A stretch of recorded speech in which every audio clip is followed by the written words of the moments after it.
இன்று பிறந்தநாள் காணும் இனிய உள்ளங்களின் நல்ல எண்ணங்கள் வெற்றி பெற்றிட எம்டிபி ஃபிக்சர் சேனலின் இனிய பிறந்தநாள் நல்வாழ்த்துக்கள். இப்போ இந்த வீடியோவில் சின்னி டேபிள் ஃபேன் சர்வீஸ் செய்கிறது பார்க்கலாங்க. ஆன் பண்ணதும் இது பார்த்தீங்கன்னா ஜாம் ஆகுது, ஒரு மாதிரியாக சவுண்ட் நின்று போயிடுதுங்களாம். அப்படியே மீறி ஒன்றாலும் ஒரு 2 மணி நேரத்தில் ஃபேன் நின்று போய் ரொம்ப சூடு ஏறுதுங்களாம். அது என்ன பிரச்சனைன்னு பார்க்கலாம். ஃபஸ்ட்டு பார்த்தீங்கன்னா முன்னாடி கவரை கழட்டிட்டு ரக்கையை பாருங்கள், மேலும் கீழும் அசைக்கிறேன், ஆடுதுங்க. இந்த மாதிரி அசையக்கூடாதுங்க. இப்போ ரக்கை பார்த்தீங்கன்னா சென்டரில் இருக்கிற 2 ஸ்க்ரூ இருக்கும், அதை ரிமூவ் பண்ணி லூஸ் பண்ணி விட்டு வெளியே இழுத்திங்கன்னா இந்த ரக்கை தனியாக வந்துடுங்க. பொறுமையாலுங்க. ரக்கை பெண்ட் ஆகிடுச்சுன்னா உங்களுக்கு ஃபேன் வைப்ரேஷன் ஆகுங்க. இப்போ பாருங்கள், சாஃப்ட் பார்த்தீங்கன்னா மேலும் கீழும் நல்லா அசைகிறது தெரியுதுங்க. இப்போ பேக் சைடு இருக்கிற அந்த சீல்டு கவரை கழட்டிட்டு எப்படி ஓப்பன் பண்ணிவிட்டு புஷ்ஷு ப்ராப்ளமா அல்லது சாஃப்ட் ப்ராப்ளமா இல்லை வேறு ஏதாவது பிரச்சனையாங்கிறது பார்க்கலாங்க. இப்போ அந்த சீல்டு கழட்டிட்டேங்க. கழட்டிட்டு ஆக்சிலேஷனுக்கு கீழே இருக்கிற ஒரு ஸ்க்ரூவை ரிமூவ் பண்ணி அந்த ஆக்சிலேஷன் பிளேட்டை தனியாக பிரிச்சுக்கிட்டு ஃபேனுடைய முன்பகுதியில் 2 ஸ்டெட்டு போல்ட் இருக்கும், அது கட்டிங் பிளேடில் பிடிச்சி லூஸ் பண்ணிக்கோங்க. லூஸ் பண்ணி விட்டு பாருங்கள், அந்த 2 நட் இருக்கும், கவனமாக எடுத்து வச்சுக்கோங்க. பின்னாடி ஸ்டெட்டு போல்ட் 2 வரும், அப்படியே உருவினா நீட்டமாக இருக்கும், அது தனியாக எடுத்து வச்சுக்கோங்க. ஒரு டெஸ்டர் எடுத்து சைடில் ஒரு ஸ்டெப் இருக்கும், லைட்டாக ரொம்ப நுழைக்காமல் முன்பக்கமாக லைட்டாக வச்சு நுழைச்சிங்கன்னா நம்பினீங்கன்னா வெளியே வந்துடும். பாருங்கள் புஷ்ஷு எப்படி ஷேக் ஆகுதுன்னு. இந்த புஷ்ஷு பார்த்திங்கன்னா தேய்மானம் ஆகிருக்குங்க. சாஃப்ட் எப்படி இருக்குன்னு பார்க்கலாம். அதுக்கு முன்னாடி பார்த்திங்கன்னா பேக் சைடு ஆக்சிலேஷன் மேல் கேப்பை கழட்டி விட்டு அந்த ஆக்சிலேஷன் நெட்டை லூஸ் பண்ணி விட்டு எடுத்திங்கன்னா அந்த கப்பு தனியாக வந்துடுங்க. அடுத்தது பார்த்திங்கன்னா இது கவனமாக எடுத்து வச்சுட்டு அந்த பேக் சைடு அந்த ரோட்டருடைய பேக் சைடில் பார்த்திங்கன்னா ஒரு ஸ்க்ரூ இருக்கும், அதை ரிமூவ் பண்ணிங்கன்னா அதில் பார்த்திங்கன்னா கியர் சாஃப்ட் ஒன்று இருக்கும், அது தனியாக கழட்டுறதுக்கு வசதியாக இருக்கும். அதை கழட்டினா தான் முன்னாடி இருக்கிற ரோட்டர் வரும். ரோட்டரில் பார்த்திங்கன்னா முன்னாடி பின்னாடி வாஷர் இருக்குங்க, அது கவனமாக எடுத்து வச்சுக்கிட்டு அந்த கியர் சாஃப்ட்டையும் எடுத்து வச்சுக்கோங்க. இப்போ பாருங்கள் எந்த அளவுக்கு லூஸ் இருக்குதுன்னு. அடுத்து பார்த்திங்கன்னா இந்த வாஷர் தான் இங்கே பத்திரமா இருக்குன்னு கவனமாக வச்சுக்கோங்க.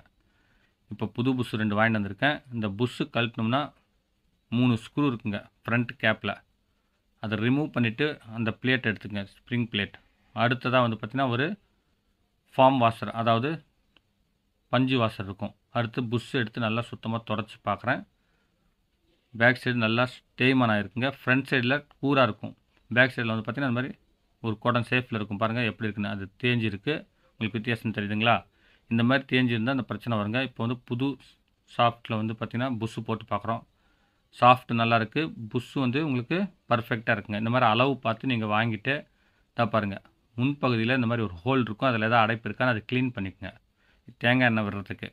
இப்போ அந்த பழைய புஷ்ஷு தூக்கி போட்டு புது புஷ்ஷு நான் பார்த்திங்கன்னா முன்பக்கம் கூர் பகுதியாக இருக்கிறத போட்டுவிட்டு புஷ்ஷு உட்கார வச்சு அந்த ஸ்பாஞ்ச் வாஷர் வச்சு விட்டு அந்த பிளேட் பார்த்திங்கன்னா ஏற்கனவே டைட் வச்சு தேஞ்சு நெளிஞ்சு போயிருக்குங்க, அது மட்டமாக தட்டிக்குங்க.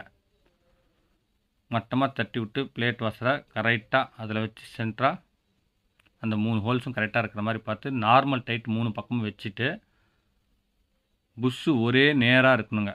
கிராஸ் இருந்துச்சுன்னா சாப்பிட்டு பிடிச்சி ஓடும். மீண்டும் பார்த்திங்கன்னா அந்த புஷ்ஷு ரொட்டேஷன் ஆகி உங்களுக்கு தேய்மானம் ஆகிறதுக்கு வாய்ப்பு இருக்குங்க. மெயினாக அந்த புஷ்ஷு ஃபிட்டிங் தாங்க மெயினாக பார்க்கணும். கரெக்டாக நார்மல் டைட் வச்சு விட்டு அந்த புஷ்ஷு பார்த்திங்கன்னா முன்பக்கம் திருப்பி பார்த்திங்கன்னா உங்களுக்கு சென்டராக உட்காந்துருக்காங்க, அது கரெக்டாக தெரியுங்க. இப்போ அந்த ரோட்டரை உள்ளே விட்டு பார்க்கலாம். முன்னாடி பாருங்கள், அந்த சாஃப்ட் நேராக இருக்கணும். அதுக்கு அடுத்தது பார்த்திங்கன்னா அந்த சுற்றி அந்த புஷ்ஷுடைய கேப் அந்த பார்வைக்கு நல்லாவே தெரியும். வச்சுட்டு நல்லா சுற்றுச்சா ஃப்ரீயான்னு பார்த்துட்டு ரிமூவ் பண்ணிவிட்டு நல்லா கொஞ்சம் டைட் வச்சுக்கோங்க. அடுத்தது பேக் சைடு அதே மாதிரி ஸ்டெப் இருக்கும், அதை கழட்டி விட்டு வயர் இருக்குங்க, அது கவனமாக பிடிச்சி கீழே இறக்குங்க. கொஞ்சம் நீளமாக இருக்கிறனால பார்த்திங்கன்னா உங்களுக்கு இந்த மாதிரி கழட்டுறதுக்கு ஈஸியாக இருக்கும். அதே மாதிரி அந்த 3 ஸ்க்ரூ கழட்டி இதே புஷ் பார்த்திங்கன்னா ஓரளவுக்கு பேக் சைடு புஷ் அதிகமாக போகிறதுக்கு வாய்ப்பு இல்லைங்க, இருந்தாலும் கையோடு மாற்றிடுங்க. அதே மாதிரி பார்த்திங்கன்னா ஸ்பான்ச் இருக்கும், புஷ் பார்த்திங்கன்னா தள்ளி விட்டு வெளியே எடுங்க. எடுத்துவிட்டு அது பாருங்கள் பேக் சைடில் அதே மாதிரி மேல் பக்கம் ஒரு ஹோல் இருக்கும், அதையும் க்ளீன் பண்ணிக்கோங்க. அடுத்து புது புஷ் வச்சு அந்த ஸ்பான்ச் வாஷர் வச்சு அந்த பிளேட் வாஷர் வச்சு முன்ன மாதிரியே பார்த்திங்கன்னா நார்மல் டைட் வச்சு இதையும் பார்த்திங்கன்னா பேக் சைடு ஃபிட் பண்ணி விட்டு கரெக்டாக சுற்றுதா சென்டராக இருக்கான்னு பார்த்துக்குங்க. நீங்கள் சுற்றி பார்த்தீங்கனாலே தெரியும்.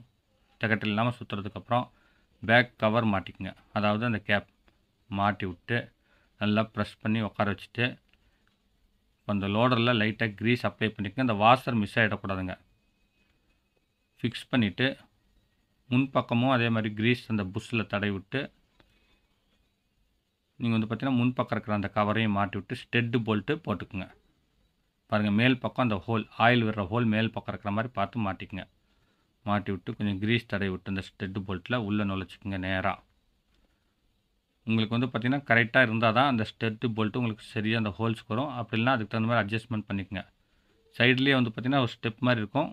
அந்த ஸ்டெப்பில் நேராக பார்த்தீங்கன்னா பார்வைக்கு தெரியும். அதுக்கு அடுத்தது வந்து பார்த்தீங்கன்னா கொஞ்சம் ரோடரை வெளியே இழுத்துட்டு அந்த கியர் ஷாஃப்ட்டை மாற்றி விட்டு சுற்றி விட்டு அந்த ஹோல்ஸ் நேராக வந்ததுக்கப்புறம் அதில் ஸ்க்ரூ போட்டு டைட் வச்சுக்கோங்க. கவர் டைட் வச்சிட்டிங்கன்னா அதுக்கப்புறமே இந்த கியர் ஷாஃப்ட்டு போட முடியாது. அதனால் அது கவனமாக முன்கூட்டியே டைட் வச்சுட்டு அதுக்கு அடுத்ததாக ஸ்டெட்டு போல்ட்டு போடுங்க.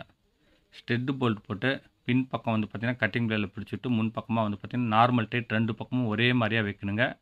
வச்சு விட்டு அப்பப்போ வந்து பார்த்திங்கன்னா நீங்கள் ஷாஃப்ட்டை சுற்றி பார்க்கணும். ஷாஃப்ட்டு டைட் ஆகக்கூடாது. அப்படியே டைட் இருந்துச்சுன்னா ஒரு கட்டை குச்சி எடுத்து அந்த ஷாஃப்ட்லேயோ அல்லது முன் பக்கம் பேக் பக்கம் கப்பில் வந்து லைட்டாக தட்டி சுற்றி பாருங்கள். ஃப்ரீ ஆகிடும். இந்த மாதிரி ஓரளவுக்கு கையில் வந்து சுற்றினீங்கன்னா உங்களுக்கு ஃப்ரீயாக சுற்றணுங்க. அப்படி டைட்டாக இருந்துச்சுன்னா புஷ்ஷு மீண்டும் தேய்மானவங்க. அதுக்கப்புறமே வந்து கன்ஃபார்ம் பண்ண ஃப்ரீயாக இருக்குன்னு கன்ஃபார்ம் ஆனதுக்கப்புறம் ஃபுல் டைட் வச்சுட்டு மறுபடியும் ஒரு தடவை சுற்றி பாருங்கள். அடுத்தது அப்படி இல்லைனா லைட்டாக வந்து அந்த ஷாஃப்ட்டில் வேகமாக பெண்ட் ஆகாத மாதிரி முன்ன பின்ன சைடில் கொஞ்சம் லைட்டாக தட்டினீங்கன்னா அந்த பேலன்ஸிங்காக அந்த புஷ்ஷு கரெக்டாக உட்காந்துரும். அதுக்கப்புறமா வந்து உங்களுக்கு இந்த ரோடர் ஃப்ரீயாக இருக்கும். அப்போ தான் வந்து உங்களுக்கு மீண்டும் இந்த தொந்தரவு வராது. ஃபேன் லாங் லைஃப் போடுங்க. பாருங்கள் நல்லா சுற்றுது. அதுக்கு அடுத்தது இப்போ ஆன் பண்ணோன்னா வந்து பார்த்திங்கன்னா ரன் ஆகணுங்க. கையில் ஷாஃப்ட் பிடிச்சோம்னா நிற்கக்கூடாது. நல்லா லோடோட ஓடணும். அப்படி நின்றுச்சுன்னா உங்களுக்கு வந்து பார்த்திங்கன்னா கெப்பாசிட்டி மாற்றிக்கணுங்க. பாருங்கள் பிடிக்க முடியல. பர்ஃபெக்டாக ரன் ஆகுதுங்க. அதுக்கு அடுத்ததாக வந்து பார்த்திங்கன்னா ஆஃப் பண்ணிவிட்டு இப்போ வந்து பேக் சைடில் க்ரீஸ் போட்டுட்டு அதில் கொஞ்சம் ஆயில் விட்டுக்குங்க.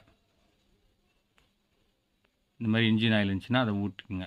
ஊற்றி விட்டு முன் பக்கம் அந்த ஹோல்ஸில் தேங்காய் எண்ணெய் விடுங்க. மற்ற ஆயில் போட்டிங்கன்னா பிசுக்கு மாதிரி பிடிக்கும். இந்த கியர் பாக்ஸ் மட்டும் கொஞ்சம் வந்து நான் இன்ஜின் ஆயில் கொஞ்சம் விட்டு அந்த கப்பு போட்டு டைட் வச்சுக்கிறேங்க. டைட் வச்சுட்டு முன்னையே இருந்த மாதிரி வந்து பார்த்திங்கன்னா கீழ் பகுதியில் அந்த ஆக்சிலேஷன் ஸ்க்ரூவை போட்டு அந்த பிளேட்டில் டைட் வச்சுக்கோங்க. டைட் வச்சுட்டு இப்போ வந்து பார்த்திங்கன்னா ரன் பண்ணலாம். ஆக்சிலேஷன் மாட்டினோம்னா உங்களுக்கு ஃபேன் ஸ்ட்ரக் ஆகுங்க. அதையும் ஒரு எட்டு பார்த்துக்குங்க. அப்படி வந்து உங்களுக்கு இந்த மாதிரி ஃப்ரீயாக ஓடணும், ஆக்சிலேஷன் ஆகணுங்க. அப்படிலாம் மீண்டும் அந்த புஷ் வந்து பார்த்திங்கன்னா அந்த முன் பக்கம் இருக்கிற 2 ஸ்க்ரூ லூஸ் பண்ணிவிட்டு கரெக்டாக கப் உட்கார வச்சுட்டு சீட்டிங் பண்ணிவிட்டு அதுக்கப்புறம் டைட் வைங்க. பர்ஃபெக்டாக ரன் ஆனதுக்கப்புறம் நீங்கள் பேக் ஷீல்டு மாட்டிட்டு ரெக்கையை மாட்டிட்டு அடுத்து வந்து பார்த்திங்கன்னா நீங்கள் ஃபேன் ரன் பண்ணலாங்க. என்னுடைய சேனலில் இந்த ஃபேன் சர்வீஸ் வீடியோ இல்லாமல் தண்ணி மோட்டர் சர்வீஸ் செய்கிறது, வீட்டு உபயோகப் பொருட்கள் service, grinder mixie service, electrical videos, plumbing videos, RO service, AC cleaning, அப்புறமே வந்து பார்த்திங்கன்னா பிவிசி ஸ்பீக்கர் பாக்ஸ் செய்கிறதுன்னு எல்லா விதமான வீடியோகளும் உங்களுக்கு உபயோகமான அளவுக்கு நான் பதிவேற்றிருக்கேன். அதை மறக்காமல் போய் பாருங்கள். ஃபஸ்ட் டைம் வந்து பார்த்திங்கன்னா ரெக்கையை சுற்றிட்டு போடுறேன். பர்ஃபெக்டாக ரன் ஆகுதுங்க. அது ஒரு அரை மணி நேரம் ஓடுச்சுன்னா உங்களுக்கு சரியாயிடும். அப்படி இல்லைனா மீண்டும் ஒரு தடவை வந்து பார்த்திங்கன்னா பர்ஃபெக்டாக செட்டிங் பண்ணிக்கோங்க. இந்த வீடியோ பிடிச்சிருந்தால் லைக் பண்ணுங்கள். ரொம்ப பிடிச்சிருந்துச்சுன்னா ஷேர் பண்ணுங்கள். மீண்டும் அடுத்த வீடியோவில் சந்திப்போம்.